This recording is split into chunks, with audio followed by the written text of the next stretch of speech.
Doing your own things.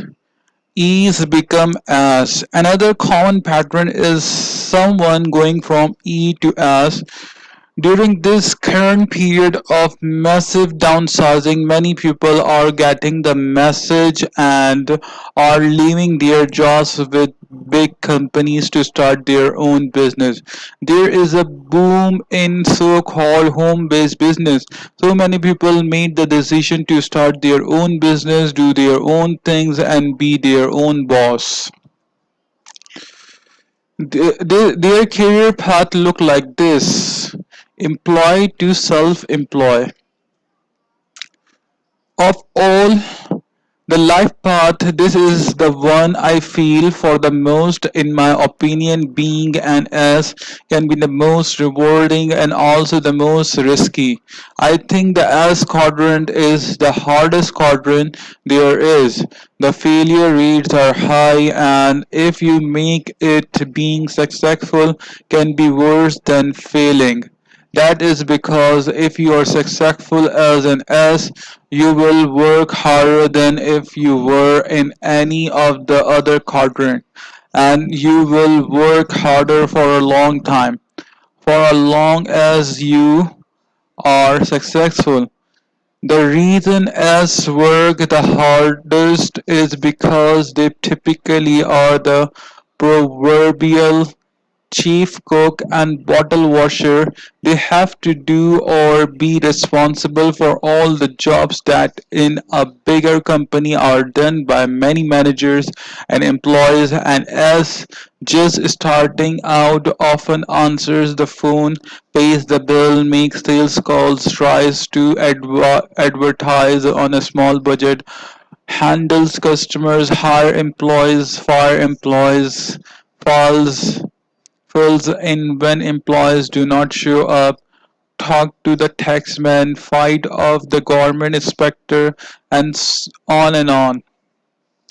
Personally, I cringe whenever I hear someone say they are going to start their own business. I wish them well, yet I feel great concern for them. I have seen too many E's take their life saving or borrow money from friends and family to start their own business. After 3 or so years, of struggle and hard work, and the business folds, and instead of life saving they have debt to pay off. Nationally, 9 out of 10 of these type of business fail in 5 years. Of the one that is remaining, 9 out of 10 of them fail in the next 5 years. In other words, 99 out of 100 small business ultimately disappears in 10 years. I think the reason most fail in the first 5 years is due to the lack of experience and the lack of capital. The reason, the one, the survivor often fails in the second 5 year is not due to the lack of capital but lack of the energy, the hours of long hard work finally get to the person. Many as just burned out. That is why so many highly educated professional change forms or try to start something new or die. Maybe that is why the average life expectancy for doctors and lawyers is lower than it is for the most other. Their average life expectancy is 58. For everyone else it is the 70. For those who do survive, they seems to have become used to the idea of getting up, going to work, working hard forever. That seems to be all they know. A friend parents remind me this. For 45 years they have spent long hours in their liquor store on a street corner. As crime increased in their neighborhood, they had to put steel bars up on the doors and all the window. Today money is passed through a slot, much like in a bank. I go by occasionally to see them. They are wonderful, sweet people, but it saddens me to see them as virtual prisoner in their own business from 10 in the morning until the next morning. Starting out from behind the bars, many wise ass sales their businesses at their peak before they run out of the steam to someone with energy and money. They take some time off and then start something new. They keep doing their own things and love it, but they have to know when to get out.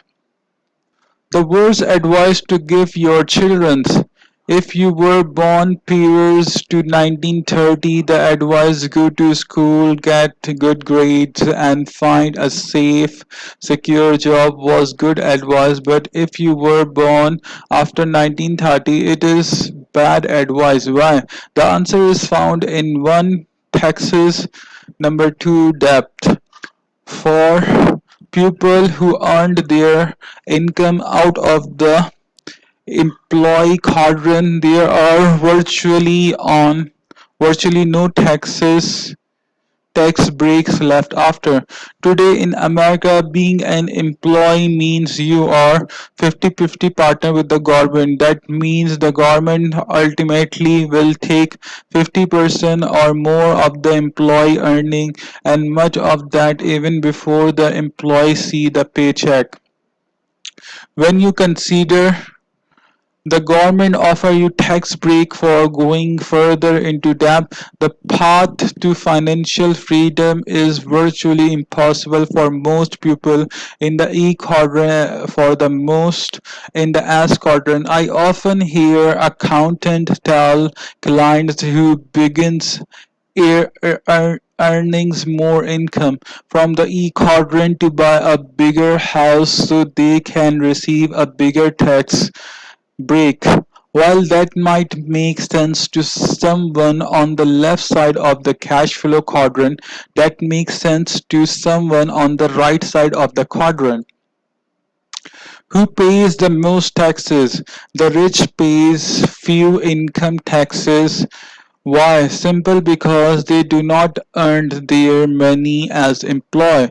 The ultra-rich knows that the best way to avoid taxes legally is by generating that income out of B and I quadrant. If people earn money in the E quadrant, the only tax break they are offered is to buy a bigger house and go into a greater debt. From the right side of the cash flow quadrant, that is not too financially intelligent. The to people on the right side, that is the same as saying, give me $1 and I will give you 0.5 bucks. Taxes are unfair. I often hear people say it's an American not to pay taxes.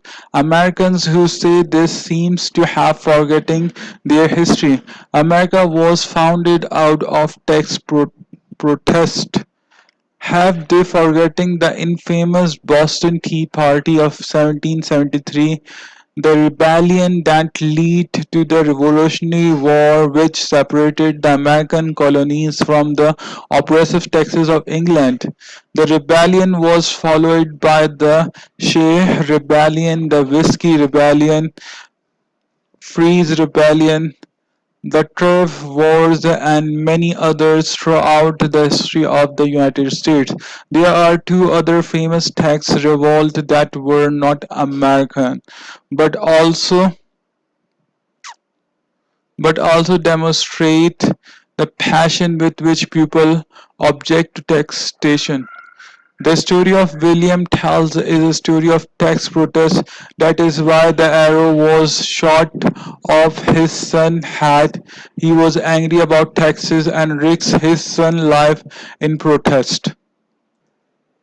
The, and then there was a lady Godiva. She asked that taxes in her town be lowered. The head of the government said they would lower the taxes if she would ride naked through the town. She took them up on their dare.